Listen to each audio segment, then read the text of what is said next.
Evening and welcome to Suffering in Silence with Pastor Tia here on Love Bay Afrobeat Music Talk Radio. Love Bay family, we're rising out of the ashes together. On tonight, our topic is young people dealing with abuse, and our guest on this evening is Dr. Carl Morris. Dr. Morris has been with us before, and he graciously accepted the invitation to come back and be with us. As he is coming in, he'll be able to greet you for himself and tell you a bit about himself. But I want to start with sharing some of our resources. As usual, we are continuing to take in and collect donations, raise funds for our nonprofit Rise Out of the Ashes Inc. If you'd like to make a tax deductible donation, you can do that through our GoFundMe fundraiser, or you can write a check made payable to Rise Out of the Ashes Inc. You can send that to P.O. Box 15. We're in Drexel Hill, PA, 19026. One of the biggest things that we do is our transitional resources. We help individuals who are victims and survivors of domestic violence with immediate and emergency funding. We help with funds for doctor's visits. We help with funds for food and clothing. We've helped individuals pay their utilities, rent, and mortgages. And we've also been able to help a couple of people continue on with their education. So that's something that we do as well. And also, if you would like to purchase my book, Suffering in Silence, that is available on Amazon. And we use proceeds from my book to help with what we do with Rise Out of the Ashes. I want to share with you Substance Abuse Mental Health Services. Their national helpline is 800-662-4357. We have Befrienders Volunteer Action to Prevent Suicide. To find a helpline by your country, you can visit their website, befrienders.org.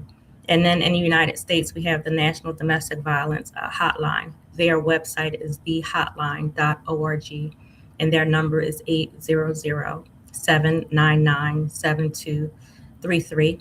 In Canada, we have the Canadian Women's Foundation. Their website is canadianwomen.org. Their number is 866-293-4483. And then in the UK, we have the National Domestic Abuse Helpline. Their website is nationaldahelpline.org.uk. Their number is 0808-20-00247. And also in the UK, we have Women's Aid, AID. Their website is womensaid.org.uk. And with that, we like to give Dr. Morris a moment to come in and to greet our listeners and viewers on tonight. Good day. Hey, Dr. Morris. So you wanna say hello to Love Bay again? Absolutely. Thank you again for having me. As I heard you mention in your intro, this is my second time being on the show, and I actually enjoy our conversations, if only because it tends to go in a slightly different direction, slightly different topic area than I'm used to. I work in computer science, so I oftentimes look at technology, and a great deal of my time is spent looking at how technology is used in communities and in society. So when we've had our conversations, it's been interesting that I'm able to do sort of that deeper dive into how technology can impact and how it relates to these topics. So I'm excited to continue that conversation today. So thank you so much. So I want to do this a little bit differently. So again, we know our topic is young people dealing with abuse. So before we go into the topic, I want to give you a moment to talk to us about your campaign for Congress. I don't know how or if we'll be able to tie that into our conversation on tonight. So I wanted to put that forth first. So can you give us an update on how that's going for you? Sure. So as I mentioned, I'm currently a candidate for Pennsylvania's 3rd Congressional District. That's here in Philadelphia. And I'm campaigning on a platform of ensuring that we have a government better staffed with scientists and technologists, but more so in relation to dealing with the rise of artificial intelligence and other emerging technologies, and being aware of how this technology can be used, the impact it's going to have on society, and being able to properly legislate and regulate this technology, especially as it relates to the way that it can negatively impact marginalized communities like ethnic and racial minorities, women, and seniors. The data shows that these are the groups that oftentimes bear the brunt of they get the short end of the stick when it comes to how these technologies can impact communities. And my view of this is AI is going to be something else entirely. Everything we've seen ramped up to 100. Mm-hmm. So we need a Congress that is prepared for that. And I'm running on that platform. And so far, it's been great. People are very receptive to our message. It's a breath of fresh air, they'll tell us, because this is not a conversation that elected officials usually engage in. Understandably, it's very technical. There are a lot of moving parts, and it's not something they're usually necessarily qualified or able to have a conversation about. So I'm running because I think I'm probably one of the only candidates in the country that is able to have this type of conversation and address these deeply technical topics. Awesome. Well, thank you for sharing it, because now I know how we're going to pull your campaign into this conversation. So again, we're talking about young people dealing with abuse. And so just right off the bat, we know that young people dealing with abuse, they're presented with challenges and issues that come with mental and emotional, physical impacts that involve trauma. And we know that abuse presents itself in different forms of physical, mental, emotional, verbal, and sexual abuse. Right. So our kids really need immediate and proper care and support, not just to cope, not just to get through, but to actually be able to heal and to be able to progressively move forward in their lives.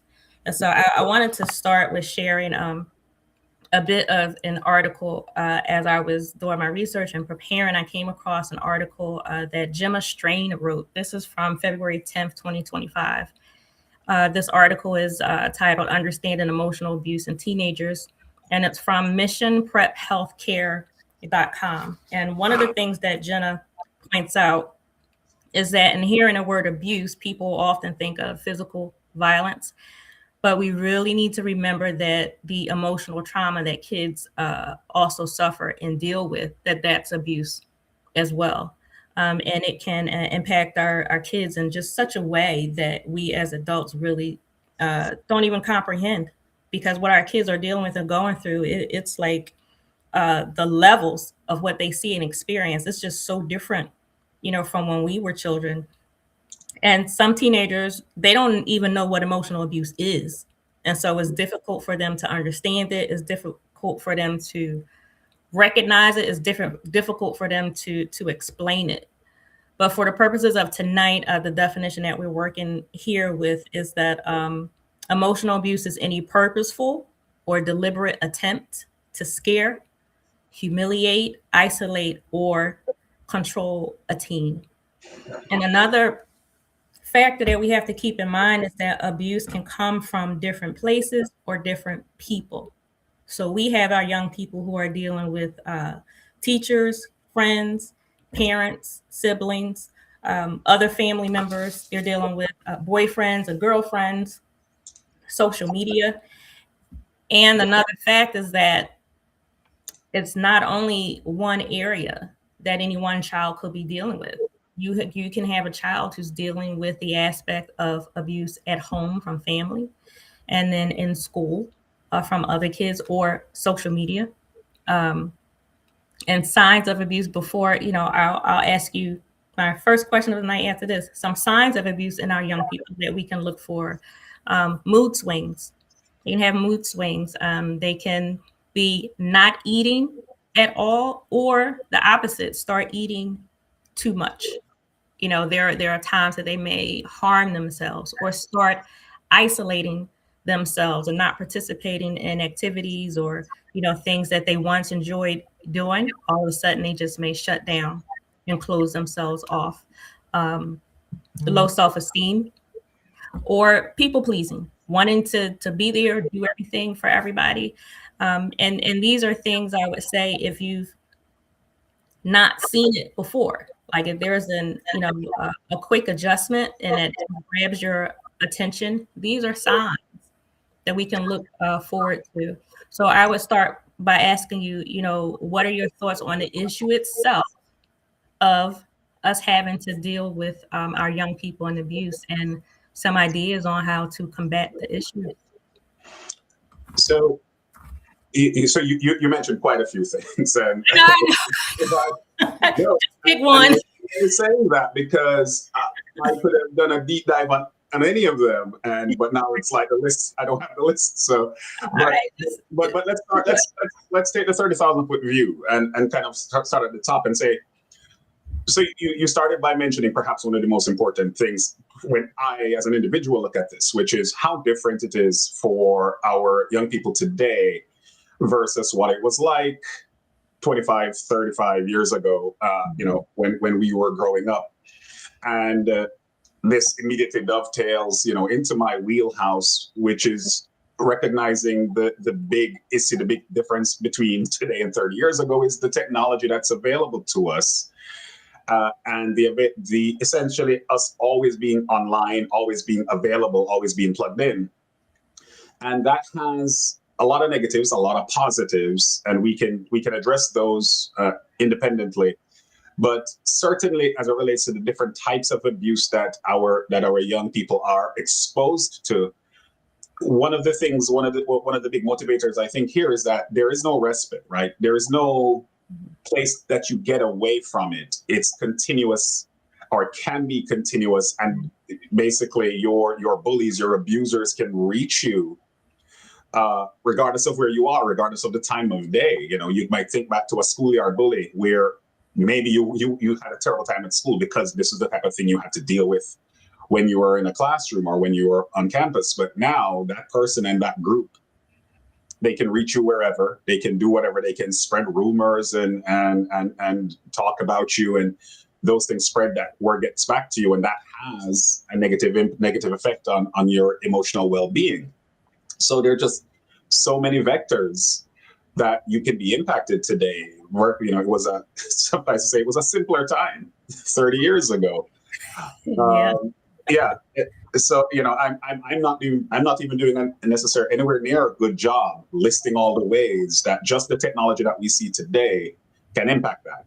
The poster child is obviously social media, and we can dissect all the ways that can be impactful. There is people having sharing media, sharing information. I've seen or heard stories of maybe someone gets in a fight, maybe they're bullied, and it's recorded, and then that video is being shared with people, and so whereas before it would just be whoever happened to witness it at the time, now it's your entire school, and it's shared online, and it's so where do you go to escape that? And one escape that you didn't mention, and clearly because it has a very terminal outcome, is a lot of times. And why it's important for us to be able to identify these things is that there is, of course, an uptick in the number of young people that end up, taking their lives because they're unable to cope with the onslaught. And we're not built for this. We're not wired for this. So it's extremely important that, especially the adults in the room, be vigilant and being able to identify these things. And that's assuming that the adult in the room is not the source of the abuse. Right. So it's an extremely complicated and multifaceted area that we will certainly have quite a bit to discuss. Mm-hmm. So as this is part of your platform, I know it's not just shining light on the issue. Right. It's what do we do? So do you have some specific thoughts on what to do? Because specifically talking about social media, the internet, and we're talking about AI, I do not think that it's fair to say to a child, well, don't use your phone. Well, turn your computer off. Well, when you get home, just, you just don't participate in social media at all. That part of your life is just gone. So I don't think that that's a fair answer. I think there's a difference between monitoring social media use, but then having a victim you just take that completely away without an actionable positive theory or consequence behind it. So do you have an idea of what to do in that area? So absolutely. So this is the type of thing that you can affect with legislation. These are the type of things you can affect with technology. And of course, the amalgamation of those two things is sort of the synergy is kind of what you're looking for. So first and foremost, we can start with the simple things, which are what are the rules that we can make about how these tools are utilized, what's allowed, what is not allowed, especially when it comes to protecting children.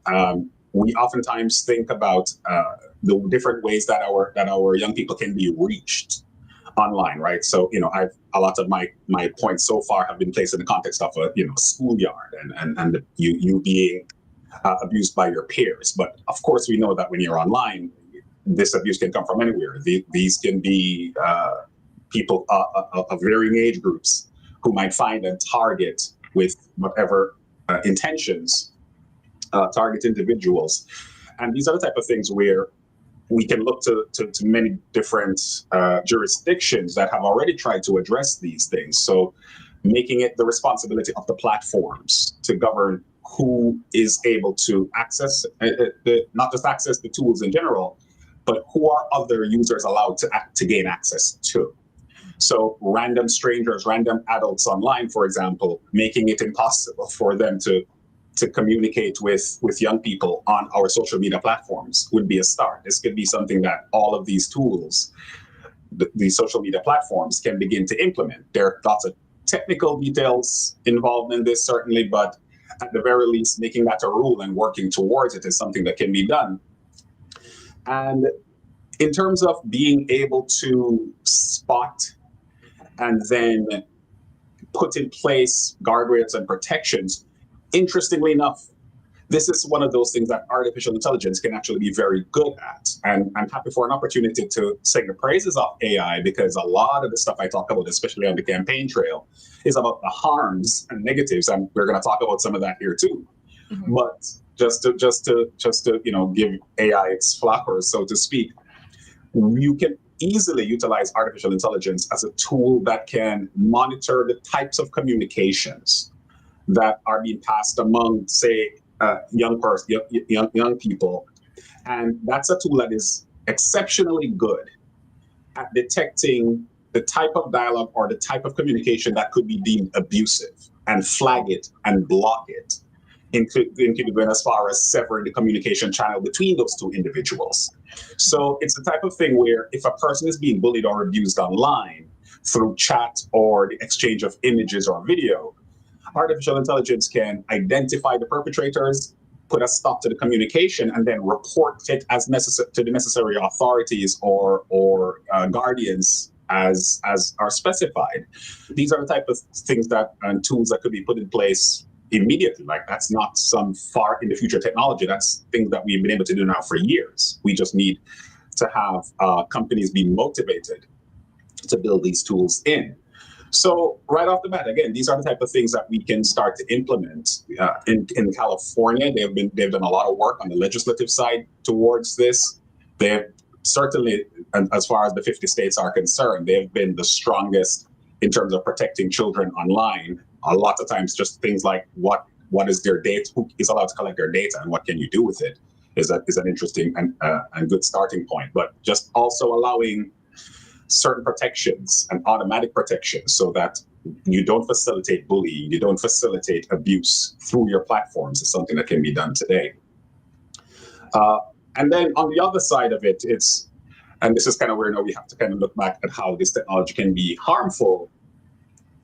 There has been an uptick, and there's a good side and a bad side, but there's been an uptick in young people turning to artificial intelligence, turning to these tools as a coping mechanism when they are abused, whether that is because they don't, they don't feel necessarily safe, or they don't trust the adults in their lives, or they're ashamed or embarrassed, and they turn to tools to do this and, to confide in or ask for advice. And, when it works, it works. But when it's wrong, it's wrong. Yes. Yeah. And we don't know when it'll be one or the other. And that can be a huge problem. And it can have, the worst possible outcomes, right? The worst thing you can think of that can and has happened where, someone confiding in artificial intelligence and saying, telling it what they were thinking of doing, Mhm. and the AI encouraged it and told the child not to tell an adult when the person said they were thinking about it. So this is a real life incident that occurred. You can Yes. look it up. So clearly that's not something we want.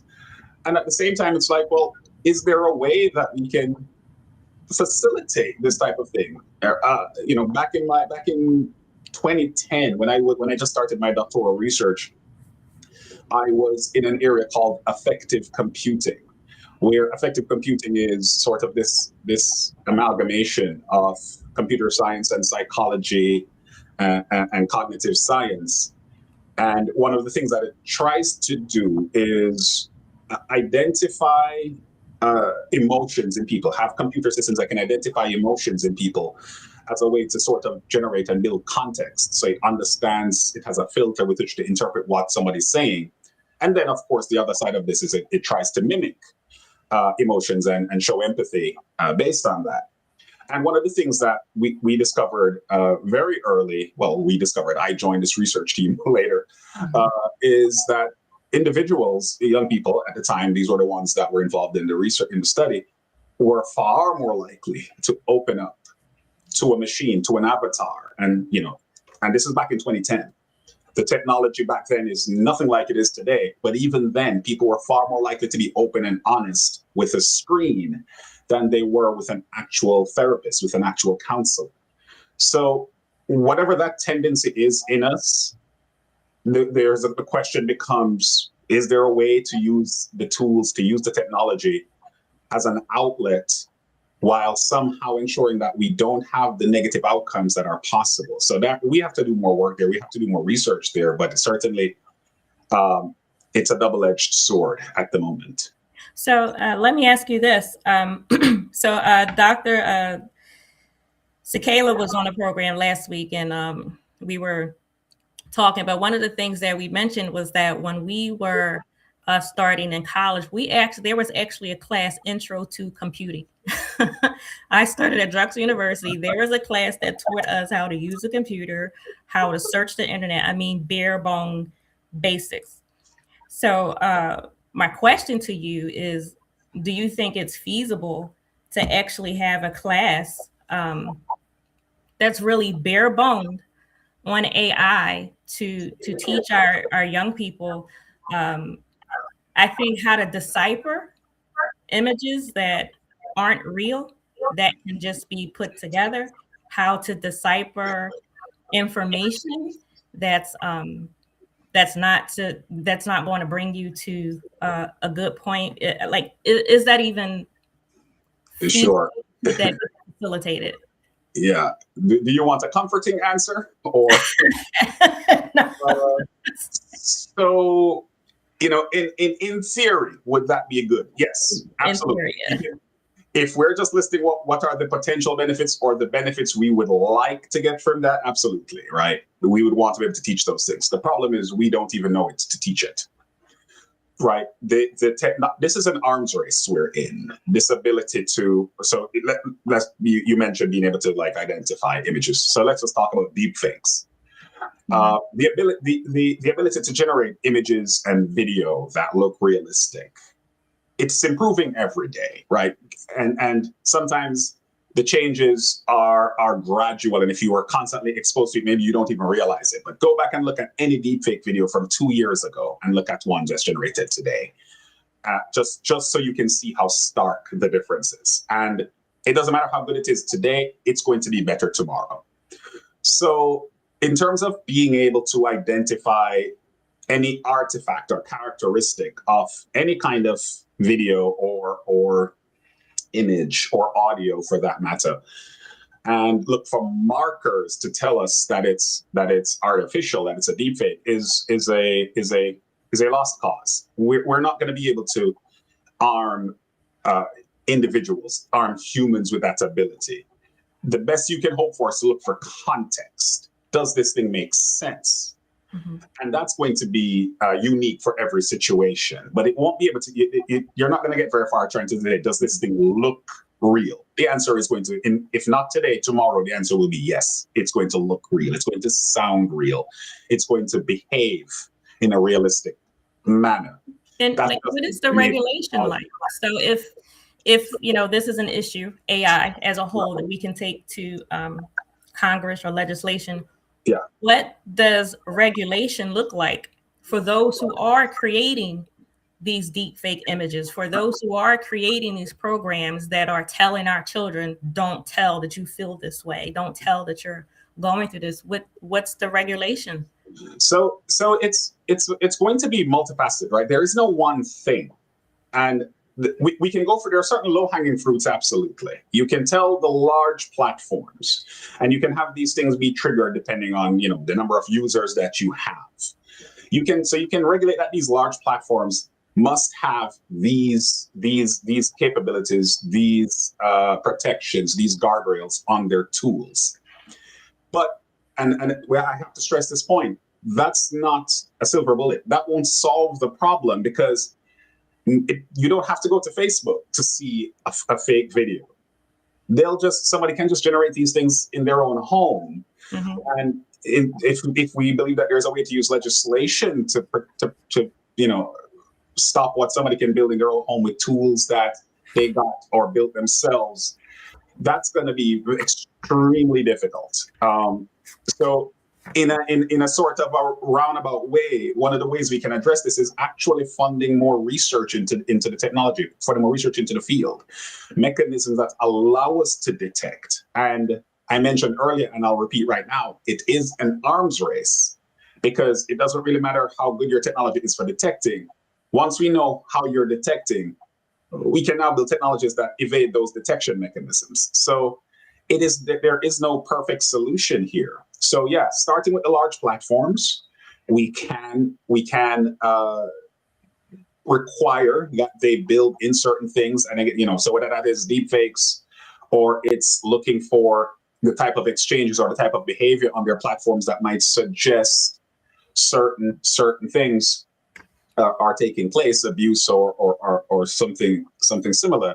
Yeah, absolutely, that's something we should be doing, but we also need to be funding research into ensuring that we are as best as we can be one step ahead of the quote unquote bad guys, Mhm. understanding that there will always be rearming, and we have to do the same. So to take this back to sort of where we started, which is, how do you prepare young folks? The reason that class was necessary when you were in college, the reason that class was necessary when I was in college, was because the technology was new, and the reach and the adoption was always slow, right? The internet took easily 20 years before it became popular, before you could take it for granted that everybody, in air quotes, everybody, there are still 30 million Americans that don't have ready access to the internet, and 8 million Americans that don't have access at all. So it's not everyone. But before you and I could take it for granted in an urban area that, okay, people have access to the internet, mobile phones took about 12 years before we could assume that people had access. Mhm. So it took a while. ChatGPT, that has the record for the fastest adopted technology in history. Because now that the internet is accessible, now that the foundation is laid, once I launch a website, you just log on and you have it. So it has the record of the fastest adoption. And I'm sure you're aware, the young folks are the ones who are on it first. They're on it first. They're on it the most. They're the ones digging in and figuring out how it works. So they could teach a class to us, in fact, it turns out. So there isn't a whole lot of room necessarily for that introduction to how you can use this technology. What we can do, and so there's still different spaces and areas we can go into. So, for example, I give these classes where I talk about ethics of artificial intelligence, and I talk about how the tool can have bias and these other issues built in, how we in society need to be able to spot and identify areas where the system's bias can impact us, especially in harmful ways. And what are our considerations? What are our responsibilities as individuals in a society when the tool, just acting like a tool and it's trained on our data, is able to do certain things? What are our obligations to each other? And what does it mean for these tools to act ethically? The age group of your class. When you teach that class, what's the age group? So I'm actually going to teach the next. So usually I would teach this to like freshmen when we would talk about very specific scenarios. But freshmen in college. Excuse me, freshmen in college. Okay. College freshmen. I'm sorry, it's college freshmen. But I'll be teaching in a month. I need to go double check. I'll be teaching this at a section where it'll be all adults. Just be giving a 2-hour lecture on this topic, and I've done similar things over the past few years. So because it resonates with everyone, right? And there are lots and lots of ethical questions. Some of them relate specifically to the technology, but others relate to us, right? So I'll give you a simple example. So self-driving cars, for example, are much safer than cars with actual drivers behind them, to orders of magnitude safer. However, it turns out that when self-driving cars do have accidents, especially including fatal accidents, because of the type of sensors that they use and how they process information, they tend to actually hit and kill individuals with darker skin. So the ethical dilemma here is, if self-driving cars are safer overall, but when they do cause harm, they cause it almost exclusively to dark-skinned individuals, should we as a society accept that technology? It's a weird question, because again, the number overall is lower than any other if we had all self-driving cars, but are we willing to accept a technology that is safer overall but is harmful exclusively to Black and brown people? Even if the numbers are less? It's a very interesting thing that we have to think about. And those are the type of questions that, as AI becomes more prolific, becomes more ingrained in society, we're going to have to ask those questions. Not just, is the technology doing good or bad, but how do we want that technology to be used in our society? Right. So when it comes to things like how these technologies can be used for nefarious means, like how it might encourage an individual to behave or act, and hide information from a parent or a loved one, or all these other things, we need to actually have a conversation about what that might mean. Right. So I think that leads into our next point, because on the other side of the issue, we have young people who are the actual perpetrators of abuse. So it's not just we want to defend and stand up and protect our children. We also have the issue that some of our children are the abusers. Whether they're acting out what they see, whether they're acting out what they learned, what's going on in their own homes, or even if they haven't experienced it and they're just doing it for whatever reason. The question then becomes, what do we do about the kids who are perpetrators? I want to share a bit more information from another article, and this is from Ashna Huranak. She's a correspondent for Sky News. This is a news outlet in the UK, and her article is from last summer, August 13th, 2025. And Ashna pointed out that there's a rise in abusive teen relationships, with the internet being a tool, helping the numbers to grow. And Kate Lexon, she's a director for services at Tinder, which is a charity that conducts workshops on healthy relationships in primary and secondary schools and colleges. And that charity has been doing this for over 20 years. But Kate says, we're finding students at ages 9, 10, and 11 that are talking about strangulation. They're talking about attitudes they've read online and starting to bring in some of those attitudes from some of those misogynic influencers. And then in that same article, Elahai Walizada, she's the senior program manager for children and young people at Refuge. That's a nonprofit that provides specialist services to survivors of domestic violence. Elahai says that frontline workers are telling us that young people are telling them that abuse usually starts from smaller signs like coercive control, such as the perpetrator stopping them from seeing friends or family, and then it builds. So one thing is not only abuse an issue for our young people, but we're talking about an international issue of our young people dealing with abuse, being abused and being perpetrators. Um, Also, within this article, Refuge shared, there was a rise in incidents between April 2024 and March 2025. Psychological abuse was the most commonly reported, affecting 73% of young women and girls. 49% of that number said their perpetrator threatened to harm them. Another 35% said their perpetrator threatened to kill them. Among 62% of 16 to 25-year-olds surveyed, half of them said they had been strangled or suffocated. And again, the point is we're talking about children. We're Yeah. talking about kids doing this to kids.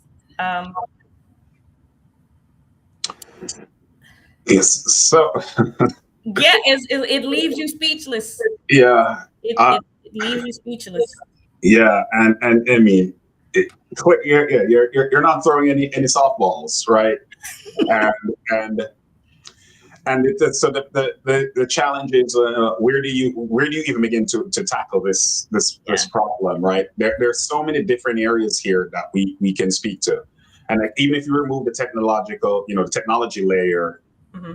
you're talking about police, you're talking about um, um, people who've decided to, for whatever their intentions, whatever their own mental states, have decided to harm or hurt other individuals, threaten and potentially take it further. And that part is not a new conversation. Clearly, that has always been the case, and so any conversation like this, you sort of do have to look at how things are different now.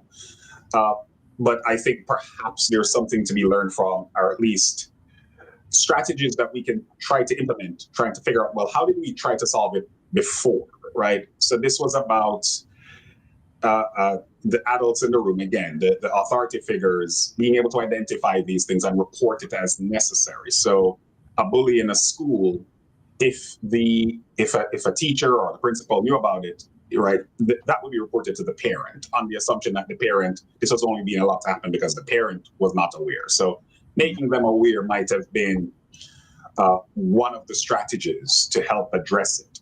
And then now you ask, well, is there a way we can replicate the outcome or the capability in this new context where we're online, where we're using social media, where we're using messaging applications? And the answer is yes and no. Sort of what I mentioned before, this idea that artificial intelligence, even basic systems, we don't even need the most advanced systems, can be very good at identifying threatening content, can be good at identifying negative content, even without, using it in nefarious ways like training it or storing it, just analyzing it as it's in transit or before it's delivered. And if the technology is good enough to flag it, then the only question is, okay, now that we flag it, what do we do next? And that next can be identifying authorities, can be identifying the parent or guardian, as long as it's known who the parent or guardian is. So now we get to that other layer that needs to be in place, and this is where legislation comes in. Do we just want to grant children carte blanche access to all of these tools, all of these platforms? I'm going to sit here and tell you, no, we should definitely block it. We should just remove their access. But maybe there's something in between where we say the children are under a certain age, for them to get a Facebook account, for them to get an Instagram account, for them to get a TikTok account, a parent or guardian has to authorize it. And they're on file as being, they're in the database as being, this is the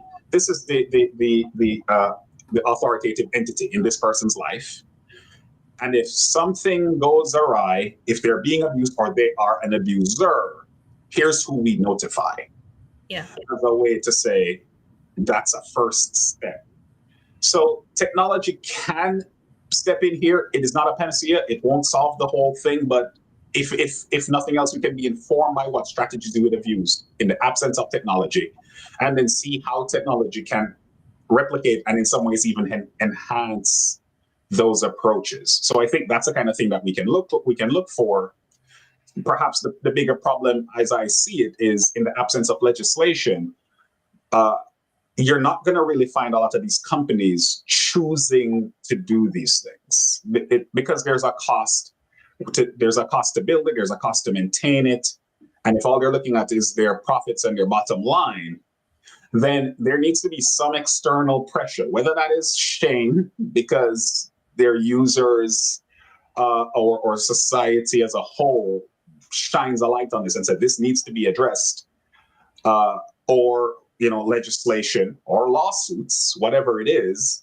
But they have to be moved, right? We should disabuse ourselves of any idea that there are any good corporations out there that want to do the right thing. No, every corporation wants to make a profit. Yeah. And that's the only thing that motivates them. So perhaps there needs to be laws in place that say for children of a certain age, they cannot just sign up for an account on your platform without these authentications, without this authority or this parent or this guardian being listed and contactable, and they must approve. And then they can get reports like, here's what this child was doing on the platform this past week or this past month. So we're not even going to make it passive. You must see and approve, like, okay, yes, this is all fine. They can continue to utilize your platform. Or they can analyze and say, well, I don't know who these men are talking to my young daughter. I'm going to step in here and do something. Yeah. So, there are ways that the technology can be useful. Thankfully, it is in a way an enabler of some of these new types of threats that we have, but it can also be the solution. So I think tonight is about putting a conversation on the table, because there's not one answer. We're not going to come to a definite conclusion on tonight. What we definitely know is that our young people are involved in abuse, whether there are victims or whether they're the perpetrators. And there's not an answer, but I think opening the door to have a conversation, and this is an issue that is touching us around the world. So it doesn't matter where you live. To have a 9 or 10-year-old not just talking about strangulation, but actually doing it. A 9 or 10-year-old strangling his or her boyfriend or girlfriend. A 9 or 10-year-old taking a cell phone of a girlfriend or boyfriend, going through their text messages, stopping them from contacting parents. I mean, we're talking about literally babies. So I think, again, the point of tonight is to put the conversation on the table. I don't think it's about laying blame. I really don't. I think parents do need to become aware. Parents do need to be active, but I don't think it's fair to just say this is a problem for the parent, because there are some parents who are doing what they need to do. They are caring for their children physically, mentally, and emotionally. But when they send them out the door, they meet, a whole different world. So I think it's parents, it's school, it's legislation, it's the neighborhood. And then, unfortunately, we do have those children who are repeating behaviors that they see in their own home. So there's another level of help that needs to be made available for kids who are in a traumatic environment, and they are literally mimicking and doing what they see. This is it's a sad issue, but and it's not like I didn't know this before tonight. It's not like I didn't know this before we were going to have this conversation, but to continually see this information in black and white, to continually see the numbers that are growing.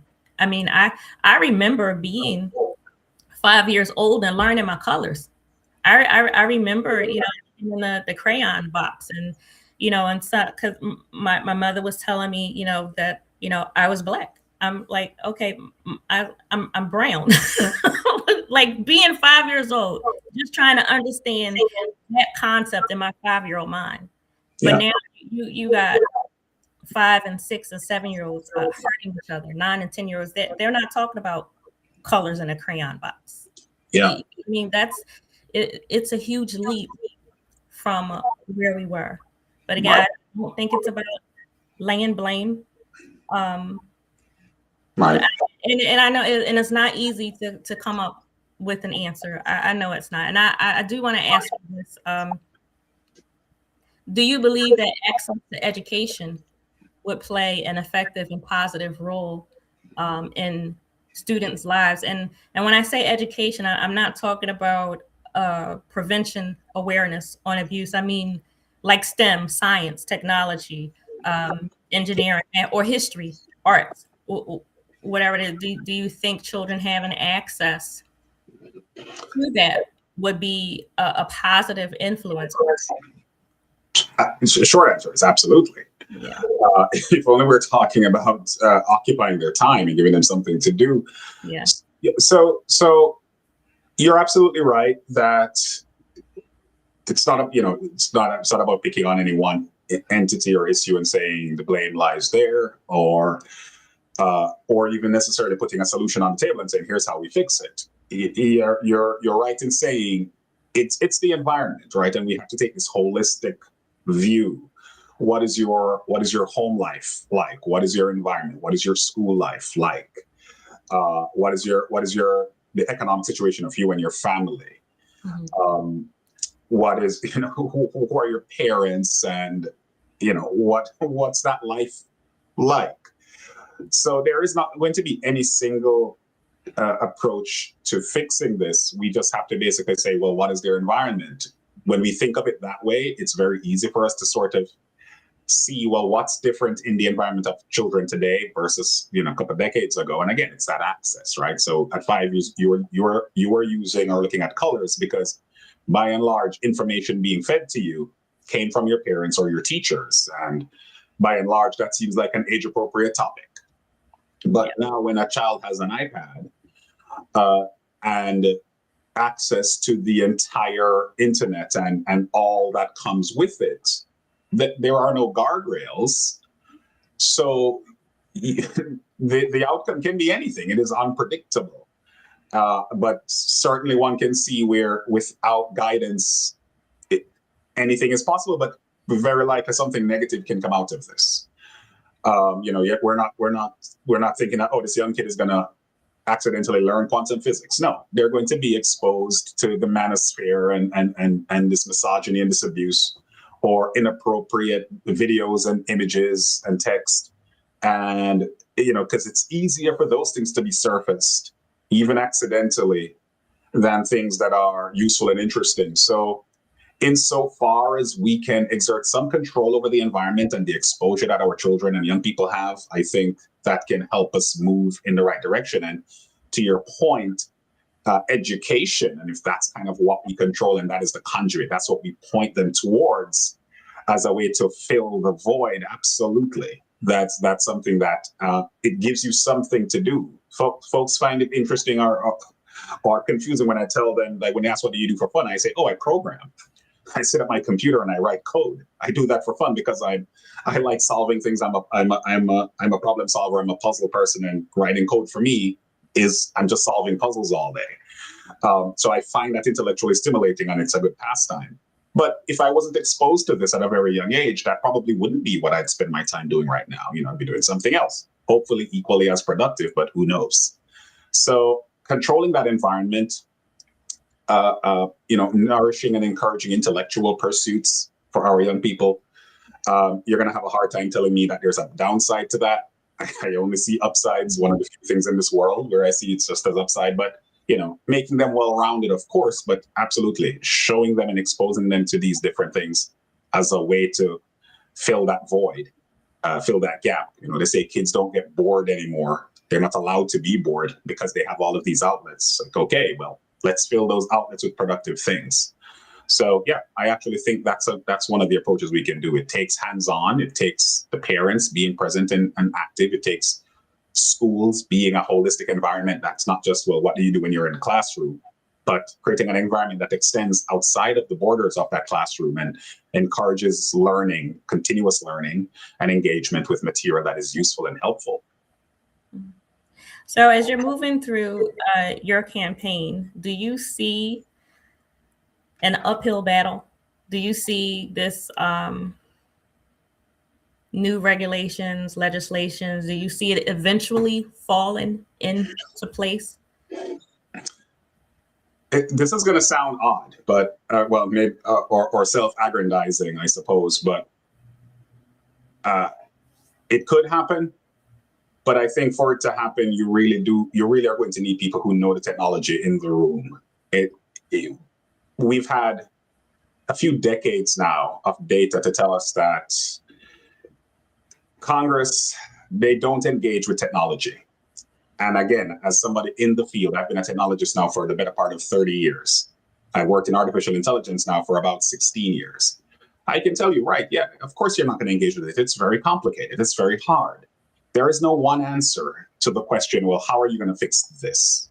It's like, you have to get into the weeds. You have to be able to analyze the context, and it's not necessarily one piece of legislation. It's going to be a series of regulations implemented at different levels in different areas.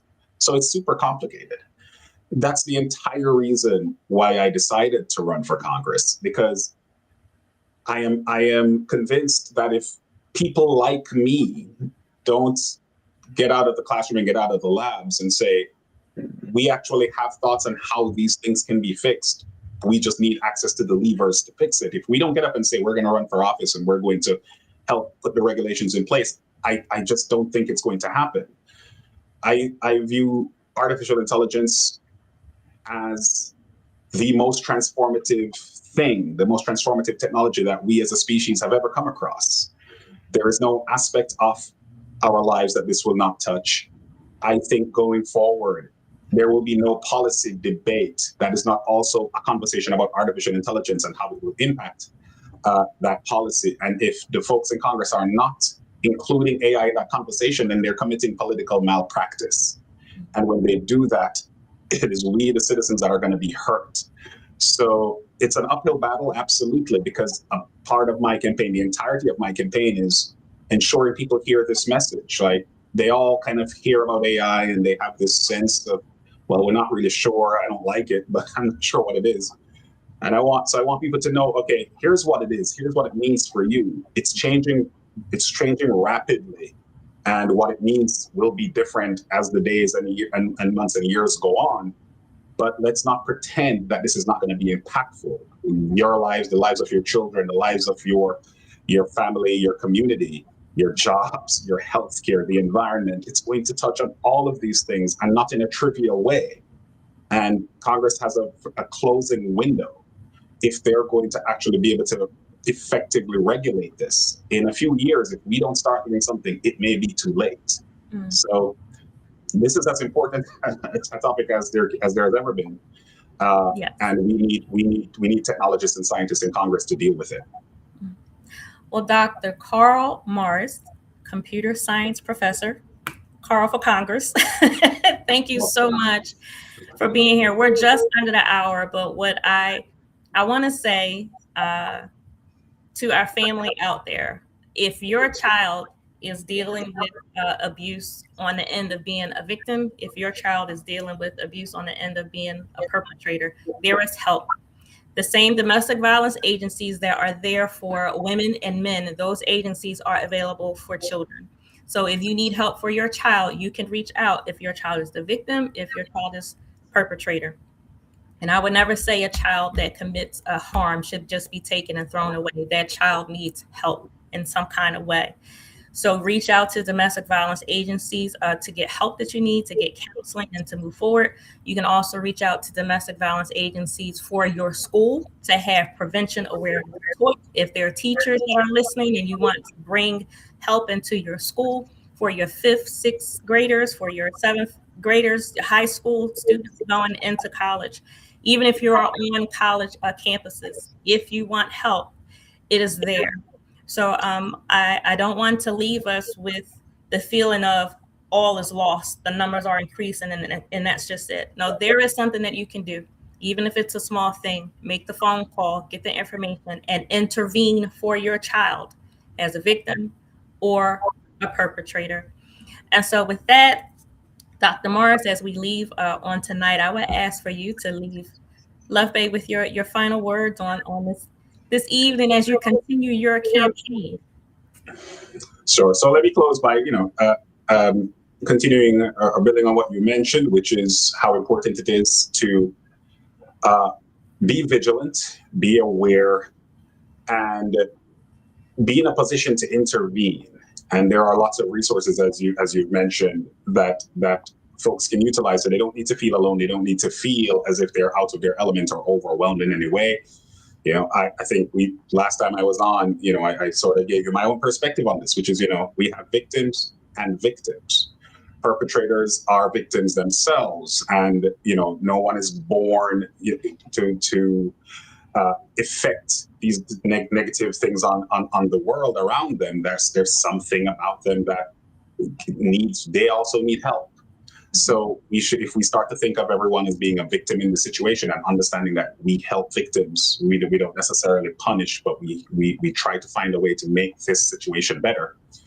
I think that's a very healthy perspective to take and an approach that helps all of us. So, rely on those resources. In a world where technology and social media and everything else is ever present, the task is that much more difficult, but it is not impossible. You just have to have focus, be driven, be motivated, and be willing to do the work. So, use those resources as best you can, and let's help our young people. Awesome.